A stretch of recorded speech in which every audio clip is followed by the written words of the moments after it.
আরও সেটার উপযুক্ত শাস্তি পেয়ে গেছে। So there is nothing to worry about. You don't worry, আমি যদি কিছু জানতে পারি তোমাকে জানাবো। I love you too.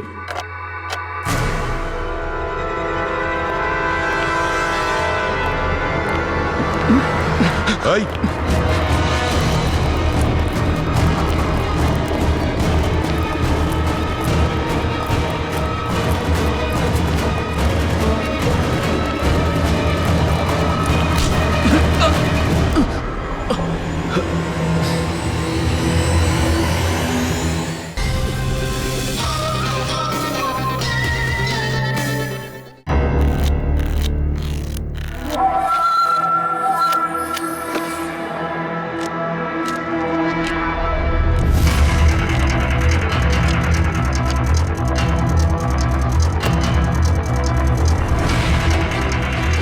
এই রইল আমার 2 লাখ টাকার চাল।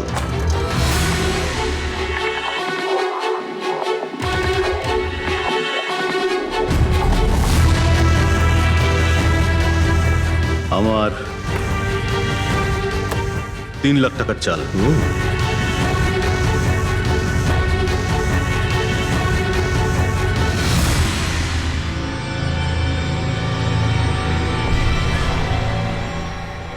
শো,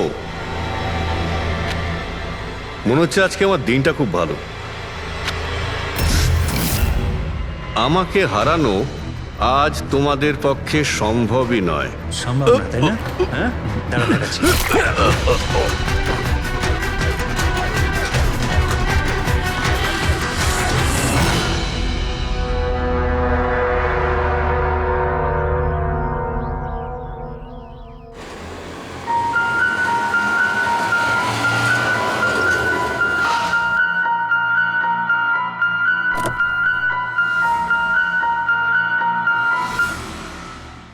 চলো বাচ্চারা,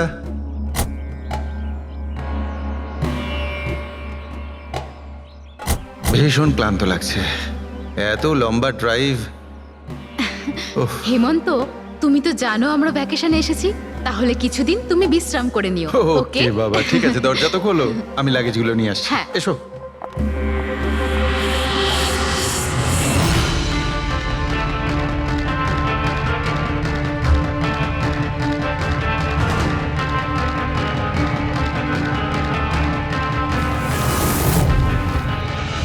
হেমন্ত, হেমন্ত তাড়াতাড়ি এদিকে এসো।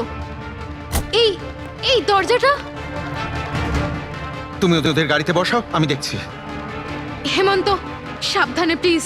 চলো চলো চলো।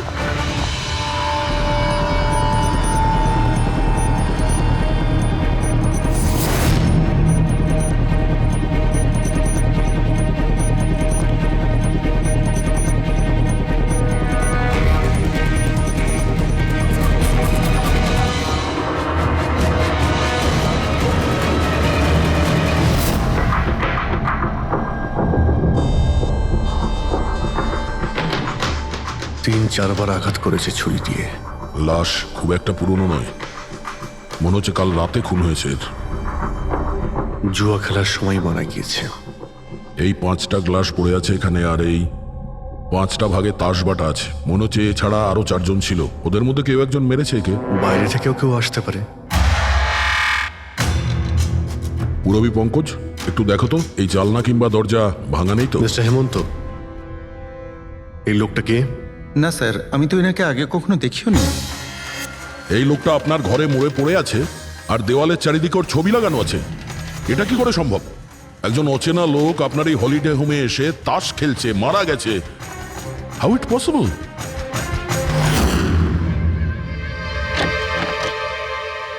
আচ্ছা, এখানে কোনো গার্ড নেই? ছিল স্যার, বহু বছর একজন গার্ড ছিল, কিন্তু ওই মাস চারেক আগে তার মৃত্যু হয়, ব্যাস তারপর থেকে আর কেউ নেই। আমি ভেবেছিলাম যে এবার একজন নতুন গার্ড রাখবো। আমায় বিশ্বাস করুন, আমি একদম সত্যি বলছি, আমি এই ভদ্রলোককে চিনিও না। উনি এখানে কি করছিলেন, ওনার ছবি এখানে কেন টাঙানো, আমি কিচ্ছু বুঝতে পারছি না।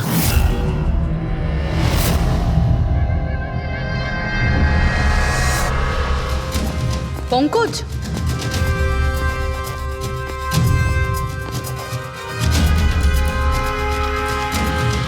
স্যার, স্যার জোর করে তো কেউ ভেতরে ঢোকেনি, হ্যাঁ, পিছনের দরজায় তালা নেই কোনো, আর তার ছিটকানিটা বাইরে থেকে খোলা যায়। ওখান থেকে এসছে ওরা। আর স্যার এই লিভিং রুমের যে জানলাটা আছে এর বাইরে একটা কাটার ঝোপ আছে, ঝোপের মধ্যে এইটা পেলাম স্যার, কাপড়ের টুকরো। মনে হচ্ছে কেউ এর উপরে নজর রাখছিল ওখান থেকে, আর তাড়াহুড়ো করে দৌড়তে গিয়ে তখন এই কাপড়ের টুকরোটা ওইখানে আটকে যায়। মৃত ব্যক্তি ছাড়া এখানে আরো 4 জন ছিল, আর একজন লোক বাইরে, সব মিলিয়ে 5 জন। তাহলে এই ক্রাইমের অন্তত 5 জন সাক্ষী আছে। যদি ওই 5 জনের মধ্যে একজনকেও ধরতে পারা যায়, তাহলে জানা যাবে কাল রাতে এখানে কি হয়েছিল। 3 জন লোক আছে যারা এই খুনটা সম্বন্ধে জানে, এবং তারা যে খুন হয়েছে তার ছবি দেখে চিনতে পেরেছেন। কখন আসছে ওরা? একটা সময়। 5 জনের মধ্যে 3 জন প্রথমবারই পাওয়া গেল, নট ব্যাড। আর স্যার, ওনারা নিউজ দেখে নিজেরাই আমাদের সঙ্গে দেখা করতে এসেছিলেন। অসাধারণ ব্যাপার। সমাজে যদি বাজে লোক থাকে, ভালো লোকও অনেক আছে স্যার। কিন্তু ওরা কাল রাতে রিপোর্ট লেখালো না কেন? স্যার স্যার এরা ওই 3 জন, প্রীতম, রণবীর, বিক্রম। প্রীতম, রণবীর আর বিক্রম। তোমরা সবাই জানো ওই খুনটার ব্যাপারে? Yes sir. 3 জনের আলাদা করে স্টেটমেন্ট নাও। স্যার, যখন সিডের খুন হয়েছিল তখন আমি ওখানেই ছিলাম। সিড, ওর নাম সিড ছিল? হ্যাঁ স্যার। স্যার, আমি ওদের চিনতামও না। কালকে প্রথমবার ওদের সাথে দেখা হয়েছে, আর কালকেই খুন হয়ে গেল। এক মিনিট। সব কিছু ঠিক মতন বলবে। স্যার, আসলে ওই যে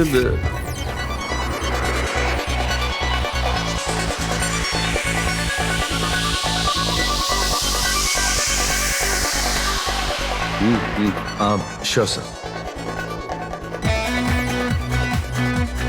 কি হয়েছে স্যার? আপনি বোর হচ্ছেন? ক্লাবে ভালো লাগছে না আপনার? ক্লাব? তুমি এটাকে ক্লাব বলছো? মনে হচ্ছে ক্লাব তুমি দেখোইনি। স্যার, আপনি এখানে নতুন এসেছেন, এই শহরে প্রথমবার এসেছেন? হ্যাঁ, নিউ ইয়র্কে থাকি। একটা কাজের জন্য ইন্ডিয়াতে এসেছি। কাজ শেষ হয়ে গেছে আর শহরে বসে বোর হচ্ছি। আপনার বোর্ডন দূর করার একটা রাস্তা আছে আমার কাছে। রিয়েলি? কি? একটু এক্সপেন্সিভ। সেটা চিন্তা তোমায় করতে হবে না। কি রাস্তা আছে সেটা বলো। ভেবে দেখুন স্যার, লাখ টাকার ব্যাপার, আর রিস্কও আছে। জোকিং? রিস্ক নেওয়া আমার হবি, আর সেটা যদি হয় টাকার, সেটা আমার কাছে অনেক আছে। কাজটা বলো। সুপার দেন। তুমি কি ধরনের জোকিং এর কথা বলছো? এরকম কোনো ব্যাপার নেই স্যার, শুধু জুয়া খেলতে হবে। লাখ টাকা, জিতে গেলে মালামাল, আর হেরে গেলে কঙ্কাল। আর এমনিতেও আপনার টাকার তো কোনো চাপ নেই। তাহলে চলুন আমার সাথে, কাম। যাচ্ছ কোথায়? এক ভদ্রলোকের বাড়ি। ভদ্রলোকের বাড়ি? কে ভাই? ওই যে দেখতে পাচ্ছেন, ব্ল্যাক জ্যাকেট, হোয়াইট শার্ট। তাহলে ওই বারটেন্ডার তোমাকে ওর বাড়িতে নিয়ে গিয়েছিল, তারপর কি হয়েছিল? না স্যার, ও সিডের বাড়ি নিয়ে যায়নি, ও সিডের সঙ্গে পরিচয় করায়, তারপর আমরা সিডের বাংলোতে যাই।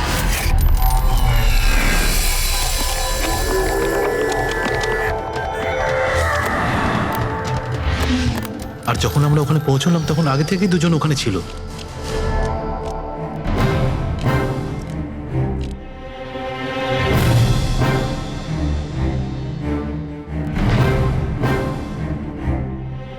এই রইল আমার 2 লাখ টাকার চাল।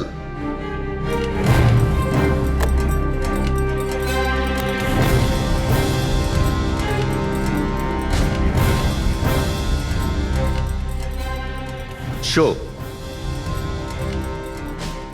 দেখা। দারুণ ব্যাপার ভাই। কি খেয়ে বসেছিস? জিতেই চলেছিস। আমাদেরও বলে দে, আমরা একটু টাকা কামাই। ভাই, যদি খেলেই যেতে পারা যেত তাহলে তো কোনো কথাই ছিল না। এগুলো সব কপালের ব্যাপার, আর আজ আমার কপাল ভীষণ ভালো। সেটাই মনে হচ্ছে। তাহলে আরেকটা ডিল হয়ে যাক। হয়ে যাক। এটা কি করে হতে পারে? বললাম না আমার কপাল খুব ভালো। তোর লাক আজকে ভালো না অন্য কিছু? মানে মানে এটাই যে তুই তাসের মধ্যে সেটিং করে রেখেছিস। এ নিশ্চয়ই তাসের মধ্যে কিছু গোলমাল করে রেখেছে। ভাই এর বাড়ি, হয়তো কোনো ক্যামেরাও লাগিয়ে রেখেছে, নাকি তাসে গন্ডগোল করে রেখেছে। ভেবে দেখার ব্যাপার। তোর মনে হচ্ছে আমি চিটিং করছি?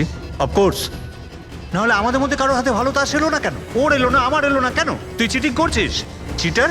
এই তুই আমাকে চিটার বলছিস? হ্যাঁ, তোকে চিটার বলছি। ও, হার মেনে নিতে পারছিস না তুই, তাই তো? খোকা, এটা বড়দের গেম, বাচ্চাদের নয়। যদি এখানে জিততে হয় না, তবে কার্ডে জিততে হয়। তাহলে বেরিয়ে যায় এখান থেকে। মুখ সামলে কথা বল। কি করছিস কি? তুই মুখ সামলে কথা বল, এটা আমার বাড়ি, বুঝলি? বেরিয়ে যা এখান থেকে।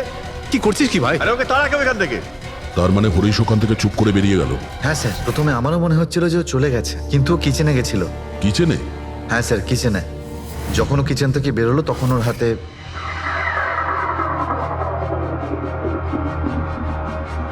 তুই আবার এসিস এখানে? তোকে বলেছি না এখানে আসবি না?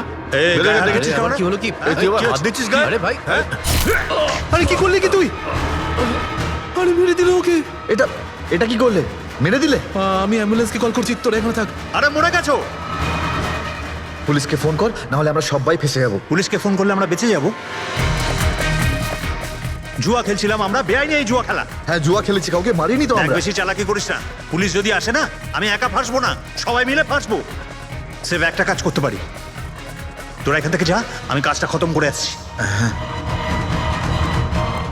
তোমরা কত টাকা হেরেছিলে?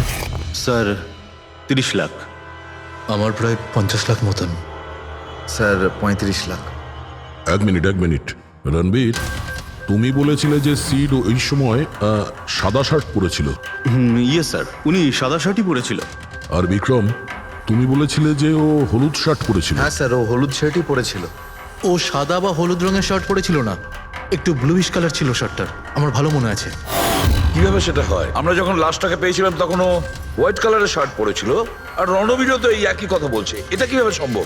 একই সময়ে আলাদা আলাদা ড্রেসে কিভাবে খুন হয়? স্যার, যখন মার্ডার হলো তখন এটা কেউ ছিলই না ওখানে। ছিল না মানে? মানে এটাই যে আমার ভালো মতো মনে আছে, এটা 6 মাস আগের ঘটনা। এরা ছিল না ওখানে। না স্যার, এটা পুরো 1 বছর আগের কথা। কি সব বলছে স্যার এরা? খুন তো কাল রাতে হয়েছে, তাই না? এক্স্যাক্টলি, খুনটা গতকাল রাতেই হয়েছিল। আর সেই সময় উনি সাদা রঙের শার্টই পরেছিলেন। এক মিনিট, এসব তোমরা কি বলছো?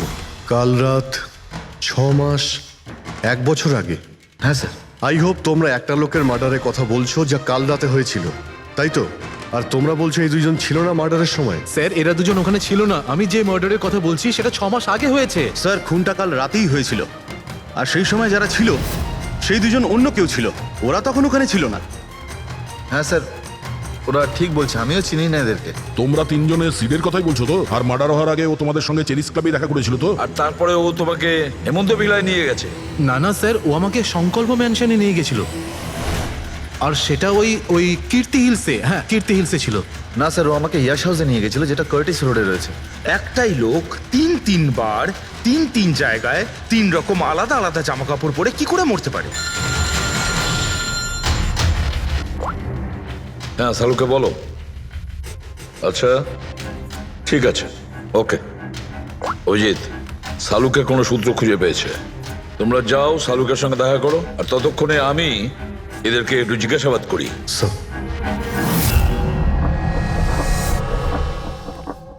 হ্যাঁ, এসো ভাই, এসো। দেখো আমি কি পেয়েছি। আরেকটা কথা বলতে হবে, এই কেসটা বড় অদ্ভুত। হ্যাঁ ডক্টর সালুকে, কেসটা তো খুবই অদ্ভুত, আর যেগুলো আমরা জানতে পেরেছি ওগুলো। আরে না ভাই, ওইটাও তো অদ্ভুত নয়, আমি যেটা তোমাদের বলতে যাচ্ছি সেটা অদ্ভুত। হ্যাঁ, কি হলো? তুমি এদিক ওদিক কি দেখছো? কিছু না। ঠিক তো? না, আমি আপনার কথাই শুনছি। কি বলছেন স্যার? ও আচ্ছা। হ্যাঁ, তো আমি কি বলছি? ও হ্যাঁ, অদ্ভুত। দেখো, আমি এর রক্তের সঙ্গে সঙ্গে রক্তের মতো আর একটা জিনিস পেয়েছি। রক্তের মতো? স্যার আপনার সন্দেহ একদম ঠিক ছিল, এটা ডাই ছিল। আরে সারিকা, তুমি এসে গেছো? মানে আমি বলতে চাইছি, কি বলছো তুমি? লাল ডাই? কি করে? আরে বাহ, কনসেন্ট্রেশন ফিরে পেয়েছো তুমি? আরে আমার কনসেন্ট্রেশন কোথায় গিয়েছিল? তোমরা সব সময় না আমার পিছনেই পড়ে থাকো। ও আচ্ছা। আমি সিডের বডি থেকে এই প্লাস্টিক ব্যাগটা পেয়েছি। এই ব্যাগ ওর শার্টের ঠিক নিচে ওর বডির সাথে টেপ দিয়ে আটকানো ছিল। আর এই ব্যাগটাতেই একদম রক্তের মতো ডাই রাখা হয়েছিল। এটা তো ঠিক ওই রকমই যেটা ফিল্মের শুটিংয়ে ইউজ করা হয়। বা হয়তো নাটকে। নাটক? হ্যাঁ, নাটকে। যতদূর আমরা জানতে পেরেছি তাতে এটা পরিষ্কার যে সিড একজন ঠক ছিল। সিডা তার সঙ্গীরা মিলে জুয়া আর মার্ডারের নাটক করে লোকেদের ঠকাতো। তার মানে এসবের মধ্যে ওই বারটেন্ডারও যুক্ত ছিল। ও জেনে বুঝে বড় লোকদের ফাঁসিয়ে এখানে এই কার্ড পাঠিতে পাঠাতো, আর তারপরে এই মার্ডারের নাটক। তো এই জন্য রণবীর, বিক্রম আর প্রীতম আলাদা আলাদা জায়গায় আলাদা আলাদা সময় এর মার্ডার দেখেছে। আর ওরা এসব অনেক আগে থেকেই করছে, কিন্তু কাল রাত ওদের নাটক বাস্তবে পরিণত হয়। প্রতিবারই একটা নতুন বাংলো, নতুন লোক ঠকানোর জন্য। আর বাকি সব সেম, একই খেলা, একই ঝগড়া, আর সেই একই সিটের মার্ডারের নাটক। লোকেদের কাছ থেকে টাকা নিয়ে পুলিশ কেসে নামে লোকেদের ভয় দেখিয়ে বের করে দেওয়া, সব কিছু সেম টু সেম। প্ল্যান তো খুব ভালো ছিল, কিন্তু কালকে হঠাৎ মার্ডার কি করে হয়ে গেল? কারণ কালকে রাতে একটা গন্ডগোল হয়েছে। মানে? 1 মিনিট।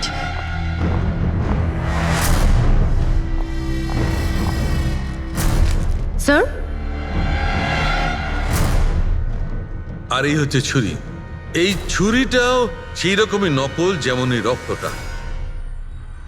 যদি এটাকে কারোর শরীরে মারা যায় তখন এটা শরীরের ভেতরে যায় না, এটা ছুরির ভেতরেই চলে যায়। এই দেখো। কিন্তু ডক্টর, এটা যদি নকল চাকু হয় তাহলে এই নকল চাকু দিয়ে সিড মারা গেল কি করে? কালকে রাতে একটা ভুল হয়েছিল। এখানে একটা পেঁচ আছে, এই দেখো। যদি এই পেঁচটাকে ঘুরিয়ে দেওয়া যায় তখন এই ফলাটা আটকে যায়, ভেতরে ঢুকতে পারে না। তারপর এই ছুরিটা দিয়ে কেউ যদি আঘাত করে শরীরের ভেতরে ঢুকে যায়। কেউ ইচ্ছে করে এই ছুরিটাকে এরকম বানিয়েছে যাতে সিড মরে যায়। এরকম তো সেই লোকটাই করতে পারে যে এই খেলার ব্যাপারে সব কিছু জানতো। এটা বোধহয় সে যে লিভিং রুমের ব্যালকনিতে ছিল, যার কাপড়ের টুকরো আমরা পেয়েছিলাম। আর দ্বিতীয়ত, আমাদের খুনির কাছে সে পৌঁছবে যে বাকি লোকেদের কার্ড পার্টি পর্যন্ত পৌঁছেছে। ওই bartender Dinesh. Excuse me? I am sorry sir, এখনো ক্লাব ওপেন হতে বেশ কিছুটা সময় বাকি আছে। Sorry sir. আমরা একটা কেসের ব্যাপারে এখানে এসেছি। আমরা সিআইডি থেকে। সিআইডি?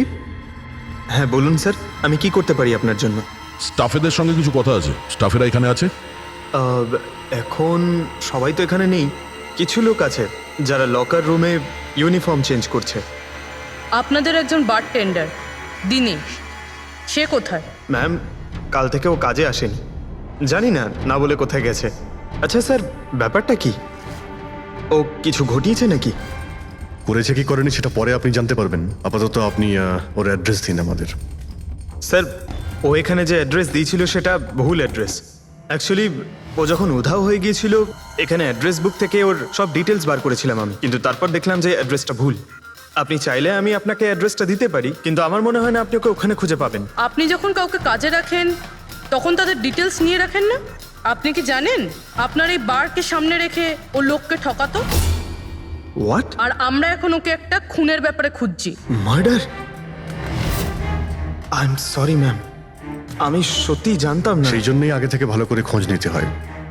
রুলসগুলো আপনার ভালো করে ফলো করা উচিত ছিল। আগে থেকে এগুলো করলে আজকে এরকম প্রবলেম হতো না। I am sorry sir. আচ্ছা, এই দিনের সম্পর্কে আর কি বলতে পারো? কিছু জানো ওর সম্পর্কে? না স্যার, তেমন বিশেষ কিছু নয়, কারণ ও খুব কম কথা বলতো, বেশিরভাগ চুপ করেই থাকতো। সেই জন্য ওর বন্ধু কম ছিল, শুধু এক মেয়ে ছাড়া, মানসী। ও এখানে ওয়েট্রেসের কাজ করে। ওদের মধ্যে ভালো ভাব ছিল, যদিও ওরা দুজনে কোনোদিন এটা প্রকাশ করেনি, কিন্তু আমার মনে হয় যে ওদের মধ্যে প্রেমের সম্পর্ক ছিল। তো আপনি মানসীকে জিজ্ঞেস করেননি কি ছিল ওদের মধ্যে? জিজ্ঞেস করেছিলাম ওকে, কিন্তু ও নিজেও জানে না। কোনো ব্যাপার না, মানসীকে একবার ডাকুন তো। ঠিক আছে স্যার। স্যার, মানসী। মানসী, দীনেশ তোমার বন্ধু ছিল? ছিল মানে? ও ঠিক আছে তো? দেখো, একটা খুন হয়েছে, আমরা সন্দেহ করছি দীনেশ ওটাতে ইনভলভ আছে, আমরা ওকে খুঁজছি। তুমি জানো কোথায় আছে ও? আমি নিজেই অনেক টেনশনে আছি, ওর ফোনও লাগছে না। আর ও এখানে যে অ্যাড্রেসটা দিয়েছিল সেটাও নকল। আর আপনারা বলছেন যে ও কোনো মার্ডারের সাথে যুক্ত? আচ্ছা, আপনি তো ওকে খুব ভালো করেই জানতেন না? হ্যাঁ স্যার, আমরা একে অপরকে ভালোবাসতাম আর আমরা বিয়েও করতে চলেছিলাম। সেই জন্য ও কিছু টাকা জোগাড় করতে চাইছিল। আচ্ছা, ও এই টাকাটা ক্লাবের চাকরি থেকে জমাচ্ছিল নাকি অন্য কোনো সাইড বিজনেস ছিল ওর? চাকরি ছাড়া ও শেয়ার বিজনেসে ওর টাকা লাগিয়েছিল। আর আমাকে বলতো যে ও অনেক টাকা রোজগার করছে, আমাকে দামি দামি গিফট দিত আর দামি দামি রেস্টুরেন্টও নিয়ে যেত। তো ও তোমায় ওর ঠকানোর বিজনেসের ব্যাপারে কিছুই বলেনি? ওর কোনো ছবি আছে তোমার কাছে? হ্যাঁ আছে।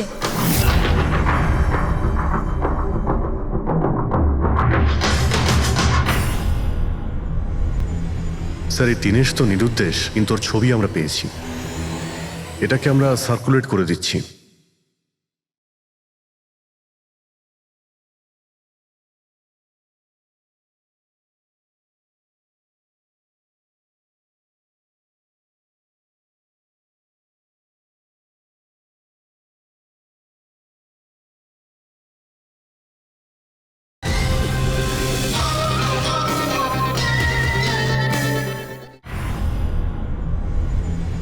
স্যার, এই দীনেশ তো নিরুদ্দেশ, কিন্তু ওর ছবি আমরা পেয়েছি। এটাকে আমরা সার্কুলেট করে দিচ্ছি।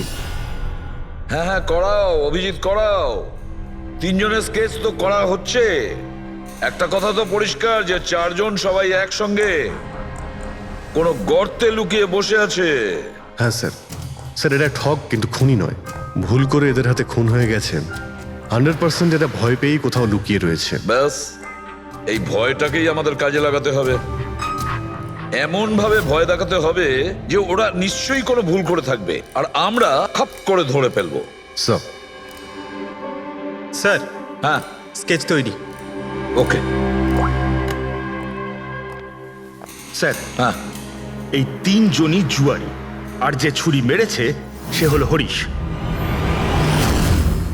একটা কাজ করো, এই তিনটে স্কেচই আর ওই বারটেন্ডারের ছবি প্রতিটা police station, railway station, bus stand, লজে সব জায়গায় পাঠিয়ে দাও। আর সমস্ত নিউজ চ্যানেলেও পাঠিয়ে দাও। আর ওদেরকে জানিয়ে দাও যে 24 ঘন্টা যেন এদের ছবি দেখানো হয়। প্রত্যেকটা বাড়িতে এদের ফটো দেখাতে হবে। তারপরে দেখবো কতদিন লুকিয়ে থাকে আমাদের হাত থেকে। এই 4টে ফটো খুব ভালো করে দেখুন। এই 4জন এই হত্যাকাণ্ডে জড়িত। এদের ব্যাপারে কোনো রকম সূত্র বা কোনো রকম খবর পেলে সিআইডি কে এই নাম্বারে খুব তাড়াতাড়ি যোগাযোগ করবেন। এরা খুবই ভয়ানক। এরা সবাই ইন্ডাস্ট্রিয়ালিস্ট হেমন্ত কুমারের ফার্ম হাউসে নিজেরই এক বন্ধুকে খুন করে পালিয়ে গেছে। পুলিশরা অনেকক্ষণ ইনভেস্টিগেশন করার পরেও সেখান থেকে কোনো কিছুই খুঁজে পাওয়া যায়নি। সিআইডি এদের সবাইকে খুঁজছে। এই হলো এদের ফটো।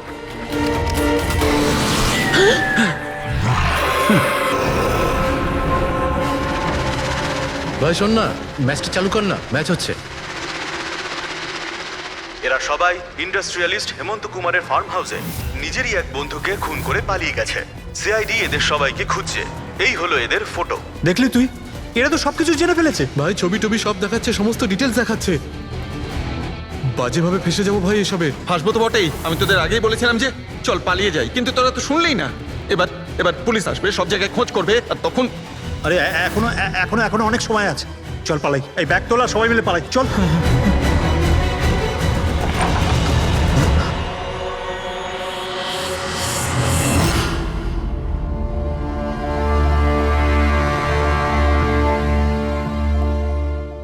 স্যার, সিট তো আমার খুব ভালো বন্ধু ছিল, আমার পার্টনার ছিল, সব কিছু ঠিকঠাক চলছিল। এতদিন ধরে কোনো গোলমাল হয়নি।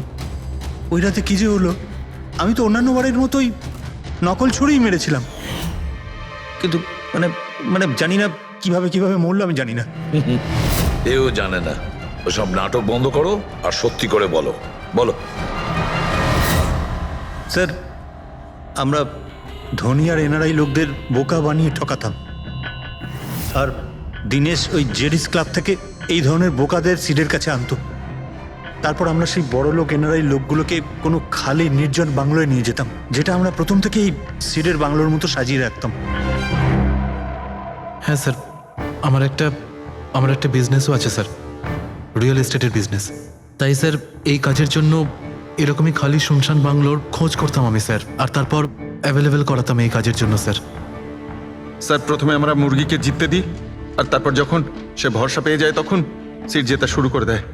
এই সব কিছু প্ল্যান থাকতো স্যার, সিট জিততেই থাকতো আর ওরা আমার মধ্যে ঝগড়া শুরু হতো, আর আমি রেগে গিয়ে ওকে খুন করে দিতাম, মানে মিথ্যে করেই। এসব দেখে ধনী এনআরআই লোক ঘাবড়ে যেত আর ওদের টাকা পয়সা ফেলে পালিয়ে যেত। ওঠে পর নাটক শেষ, চলে গেছে ও।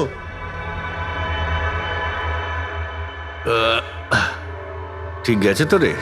হ্যাঁ গেছে। উফ, আরে লেগে যাবে পাগল। তারপর আমরা ওই টাকাগুলো নিজেদের মধ্যে ভাগ করে নিতাম। ওই রাতেও সব এরকমই হয়েছিল। আমি ওকে ছুরি মেরেছিলাম আর তারপর পুলিশকে ফোন করা যাক আর সবকিছু ডিটেলে বলে আমি দেওয়া যাক। পুলিশের চক্করে পড়তে চাই না। আমার পাসপোর্ট, ইউএসএ সিটিজেনশিপ সবকিছু চলে যাবে। না না না না না, আমি যাচ্ছি। আরে ঘুমিয়ে পড়লি নাকি সিট? আরে ওঠ ভাই, অনেক হয়েছে, আর ওভার অ্যাক্টিং করতে হবে না। Seat set set. আরে এই তো সত্যি মরে গেছে। আরে ছুরিটা সত্যি সত্যি লেগে গেল নাকি ওর? আরে কি বাজে কথা বলছিস কি তুই? আরে সেট ওঠ না। সিট ওঠ না। আরে ছুরিটা কি করে? তুই ছুরিটা ইউজ করার আগে চেক করিসনি নাকি? আরে প্রথমবার করছি নাকি? শুটিংয়ের ছুরি এটা, একটাই তো ছুরি আছে না, কিন্তু এই খুন কি করে হতে পারে? আমাদের পুলিশকে জানাতে হবে। পুলিশকে যদি জানাই তো আমরা সবাই ফেসে যাব। তাহলে কি করব?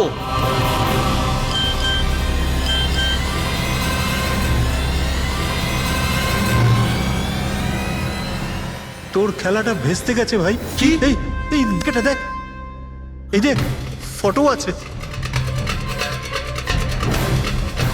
আরে আমি এই ফটোগুলো এখনই পাঠাচ্ছি পুলিশের কাছে অ্যাড্রেস সহ, ওরা এক্ষুনি ওখানে এসে পড়বে। তোর খুব শখ হয়েছিল না খেলার, এবার দেখি পুলিশের সাথে কেমন লুকোচুরি খেলিস। তুমি বলছো যে তোমরা ওখানে টাকা ফেলে পালিয়ে গিয়েছিলে? হ্যাঁ স্যার, পুরো 90 লাখ টাকা ছিল স্যার। আমরা সব ফেলে পালিয়েছিলাম। কিন্তু আমরা তো ওখানে কোনো টাকা পাইনি। আমি কিছু জানি না ম্যাম, ওই টাকাটা কোথায় গেছে, ওই নকল ছুরিটাই বা আসল কি করে হয়ে গেল, সিডের খুন কি করে হয়ে গেল, আমি কিচ্ছু জানি না ম্যাম। কেউ তোমাদের জালে তোমাদেরই ফাঁসি দিয়েছে, বুঝেছো? দেখো, এমন কেউ আছে যে তোমাদের এই খেলার ব্যাপারে সবকিছুই জানতো। ওই ছুরিটা নিয়ে কোনো গন্ডগোল করেছিল আর তাতেই সিট মারা যায়। আর ওই দিনেশ, ও কোথায়? সিড মারা যাওয়ার পর আমি দিনেশকে ফোন করেছিলাম। আমার কথা শুনে ও খুব ঘাবড়ে গেছিল, বলল কি যে ওই শহর ছেড়ে চলে যাবে। দিনেশ তো তখন থেকেই উধাও। তাহলে কি পুরো প্ল্যানটা আবার দিনেশ করেনি তো? ওখানে রণবীরকে পাঠায় আর হরিশের ছুরিটাই চেঞ্জ করে দেয়, আর তারপরে দিনেশ ব্যালকনিতে লুকিয়ে পড়ে। আর ওখান থেকে দিনেশ ফটো তুলেছে স্যার, আর হরিশকে পাঠিয়েছে, আর তারপর বলেছে যে পুলিশ আসছে, তাই এরা সব ভয় পালিয়ে গেছে। 90 লক্ষ টাকা ছেড়ে পালিয়ে গেছে। তার মানে দিনেশ আমাদের সাথে বেইমানি করেছে। বাহ, সবাইকে ঠকায় যে লোক, যখন তাদের সাথে এরকম হলো খারাপ লাগছে।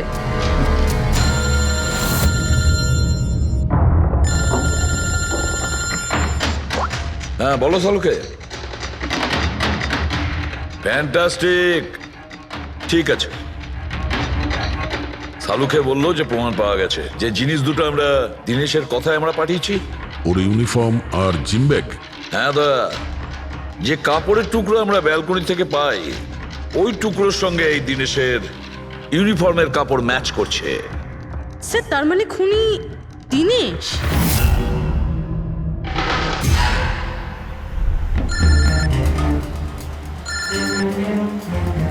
ACP sir, hello. কি জিটি রোড? ঠিক আছে স্যার, ওকে ওকে। জিটি রোডে যেতে হবে। দিনেশকে জিটি রোডের বাজারে দেখা গেছে।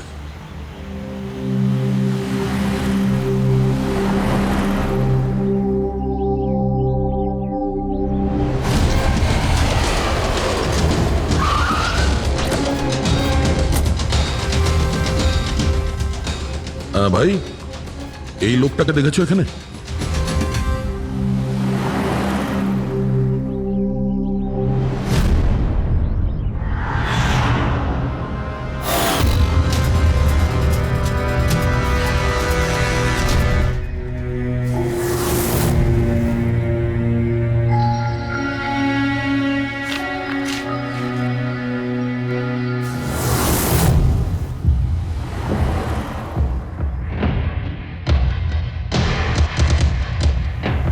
আচ্ছা এই যে দাদা, একে দেখেছেন? হ্যাঁ দেখেছি তো, কোথায়? ওই তো ওখানে দাঁড়িয়ে রয়েছে। আগে? হ্যাঁ আগে। থ্যাঙ্কস, চলো। মা, বাবা, আমায় ক্ষমা করে দিও। আমি তোমাকে অনেক কষ্ট দিয়েছি, তোমাদের মান সম্মান ডুবিয়ে দিয়েছি। কিন্তু একটা সত্যি কথা, আমি খুনি নই, আমি কাউকে খুন করিনি। আমি শুধু একটু টাকা ইনকাম করতে চেয়েছিলাম, কিন্তু আমি জানতাম আজ নয়তো কাল পুলিশ আমাকে ধরেই নেবে। এটা হওয়ারই ছিল।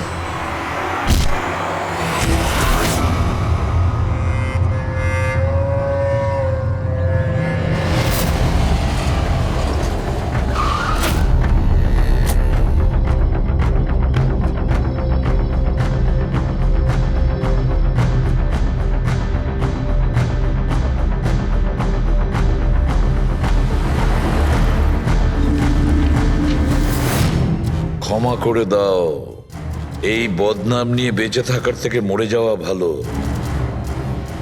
স্যার আমরা সিসিটিভি ফুটেজ চেক করে দেখেছি, ওকে দেখে ওখানে ডিপ্রেসড মনে হচ্ছিল। স্যার মনে তো হচ্ছে না কেউ ওকে ফোর্স করেছিল, ও নিজের ইচ্ছেতেই মারা গিয়েছে।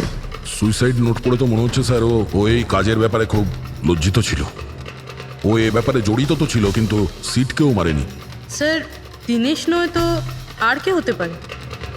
এদের এইসব খেলার ব্যাপারে আর তো কেউ জানতোই না।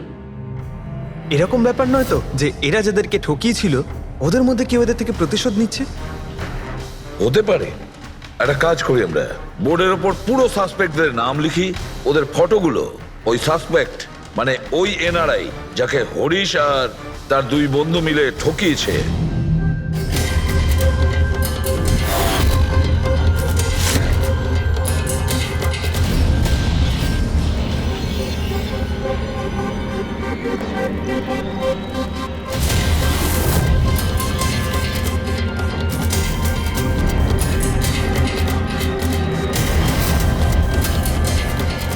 স্যার এই হলো সেই সমস্ত লোকগুলো যারা এই কেসের সঙ্গে জড়িত। অভিজিৎ খোঁজ নিতে হবে খুনের সময় এরা কোথায় ছিল। পুরো ইনফরমেশনটা আমরা এয়ারপোর্ট ইমিগ্রেশন থেকে পেয়ে যাব। স্যার এই ফটোগ্রাফে যে 8জন লোক আছে সেই সময় তারা ইন্ডিয়াতে ছিলই না। ইনফ্যাক্ট বেশিরভাগ লোকই এই ঘটনার পরে ইন্ডিয়াতে ফেরেইনি। শুধু এই 4 জন ছাড়া এই 3 জন সাক্ষী, বিক্রম, রণবীর, প্রীতম আর মিস্টার রানা। স্যার এক্ষুনি আমি মিস্টার রানার বাড়িতে ফোন করেছিলাম, ওনার ওয়াইফ ধরেছিলেন, বললেন যে 3 বছর আগে উনি মারা গেছেন। আর 3 বছর আগে এরা ওনাকে ঠকিয়েছিল। উনি এই গিল্ট ফিলেই ভুগতেন যে ওনার সামনে কেউ খুন হয়ে গেছিল আর উনি কিচ্ছু করতে পারেননি, যার জন্য উনি নেশার কবলে পড়েন। আর তাহলে বাকি থাকলো 3 জন সাসপেক্ট, প্রীতম, রণবীর আর বিক্রম। প্রীতম আর বিক্রম এরা তো দেশের মধ্যেই ছিল, কিন্তু এই শহরে ছিল না। এবার এই রণবীরই শুধু বাকি থাকলো। রণবীর তো নিজেই ওখানে ছিল, ওই ফটোতেও ছবি আছে। হ্যাঁ স্যার, ও একই সাথে ব্যালকনি আর হল তাতে থাকতে পারে না, এটা অন্য কেউই হবে। তাহলে কে হতে পারে এই খুনি? পঙ্কজ, মিস্টার রানা 3 বছর আগে মারা গেছেন, ওনার পুরো ডিটেলসটা আমার চাই।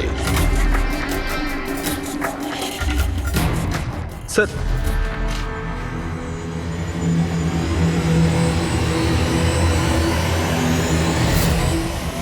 এটা কোনো একজন লোকের কাজ নয়, অন্য কেউ আছে যে ওর সঙ্গে কাজটা করেছে। আমার তো মনে হচ্ছে যে খুনি আমাদের চোখের সামনেই আছে, শুধু আমরাই ওকে দেখতে পাচ্ছি না। ইয়েস, খুনি তো আমাদের সামনেই ঘুরছে। কি কথা বলেছো ফ্রেডি, সুপার। আমি স্যার? হ্যাঁ তুমি, খুনি সত্যিই আমাদের চোখের সামনে ঘুরছে, কিন্তু আমরা ওকে দেখতে পাচ্ছি না। কিন্তু এখন আমি বুঝতে পেরে গেছি। হোটেলে যাই। হোটেল? হ্যাঁ হোটেল। থিওরি হিসেবে ওর হোটেলেই থাকার কথা। একবার যদি জানতে পারি যে খুনি ওই, তাহলে ওর সঙ্গী আর জুয়োর টাকা সব পেয়ে যাবো। তাহলে চলুন স্যার, তাড়াতাড়ি যাওয়া যাক আর ওকে ধরে ফেলি গিয়ে। ধরবে না ওকে, ওর ওপর নজর রাখতে হবে। আর হ্যাঁ, যদি বেশি চালাকি করে তাহলে ছাড়বো না ওকে।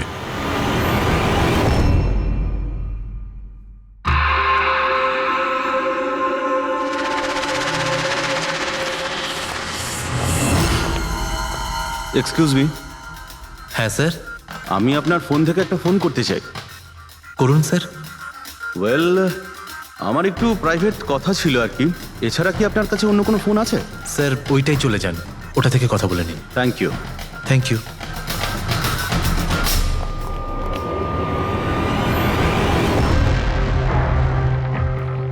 শোনো ভাই, হ্যাঁ স্যার। আমরা সিআইডি থেকে আসছি। আমরা এই লোকটাকে ফলো করছি। এই লোকটা যে কথা বলছে ওটা আমাদের শুনতে হবে যে কি কথা বলছে। স্যার ওই ফোনটা এই ফোনটার সাথে কানেক্টেড। আমার মনে হচ্ছে সিআইডি কিছুই জানতে পারেনি। প্ল্যানটা সাকসেসফুল। আমাদের প্ল্যানটা খারাপ করার শুধু একটাই লোক ছিল, আর সে ছিল দিনেশ। আরও সেটার উপযুক্ত শাস্তি পেয়ে গেছে। So there is nothing to worry about. You don't ওয়ারি।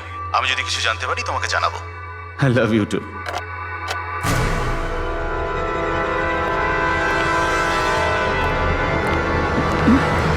এই,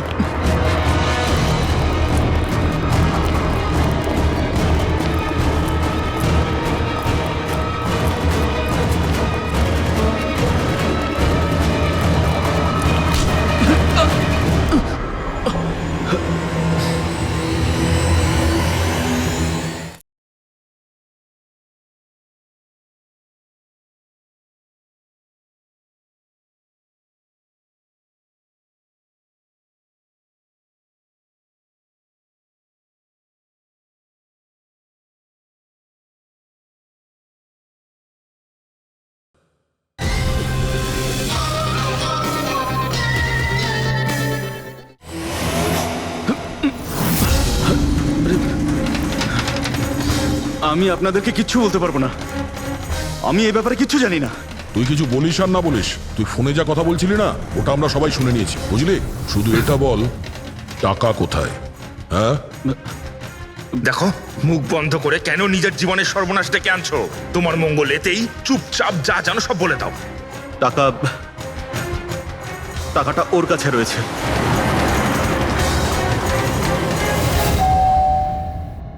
একটু দেখ তো মা, কে বেল বাজাচ্ছে?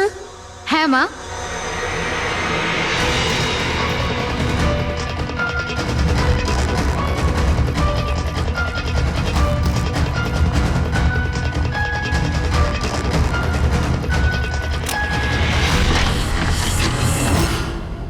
হাই, চিনতে পেরেছো?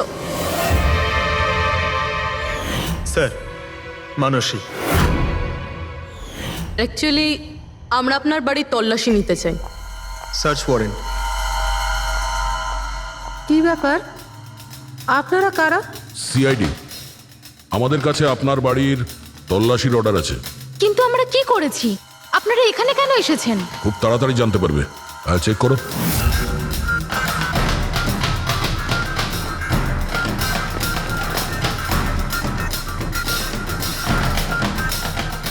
দয়া স্যার।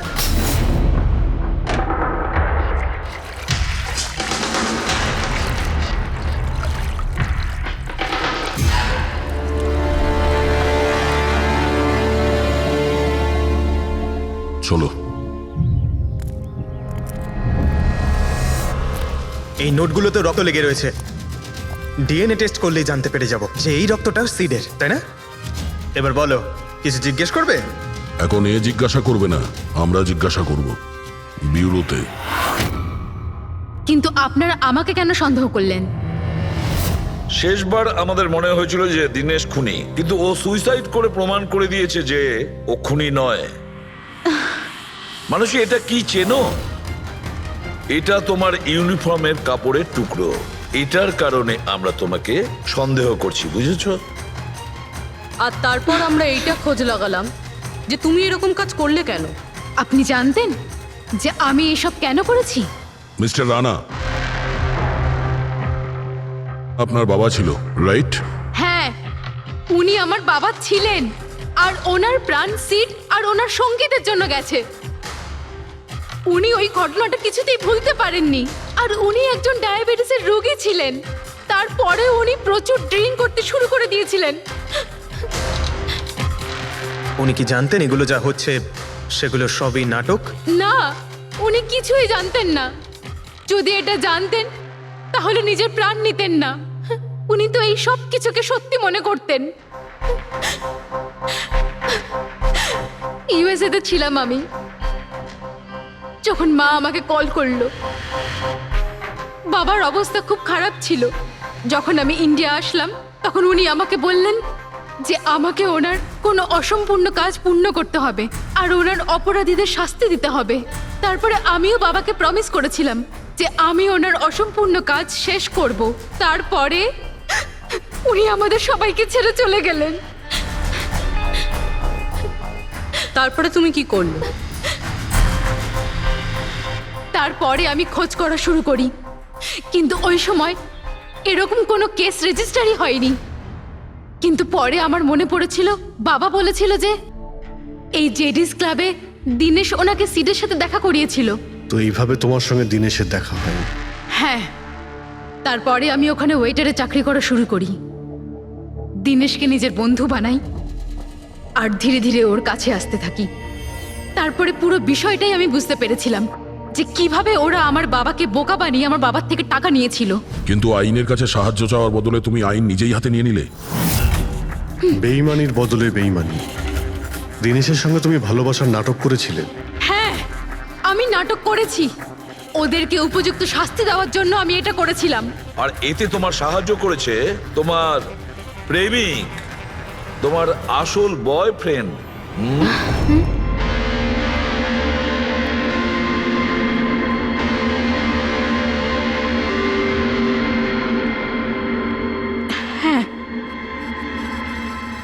আমরা দুজনে মিলে প্ল্যান করেছিলাম।